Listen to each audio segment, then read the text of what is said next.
গতকাল সন্ধেবেলা একটু যেতে হয়েছিল বিধাননগর। আর বাইরে বেরিয়ে দেখলাম বেশ ঠান্ডা হাওয়া ছাড়ছে, তাই আগেই নিজেকে টুপি দিয়ে প্যাক করে নিলাম। মাস্কটা ব্যাগেই ছিল, ভেবেছিলাম প্রয়োজন হলে পরবো।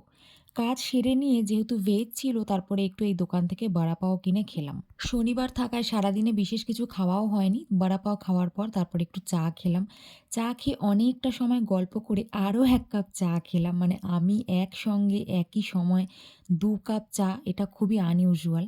তারপরে ফেরার পথে আবারও আমার বন্ধুটা বলল একটু মিষ্টি খাবে, সেখান থেকে আবারও মিষ্টিমুখ করে হাঁটতে, হাঁটতে চলে আসলাম বাড়ির পথে। আর তোমরা তো জানোই আমার বাড়ির কাছে ফাংশন হচ্ছে। ফেরার পথে একটু ফাংশনও এনজয় করলাম।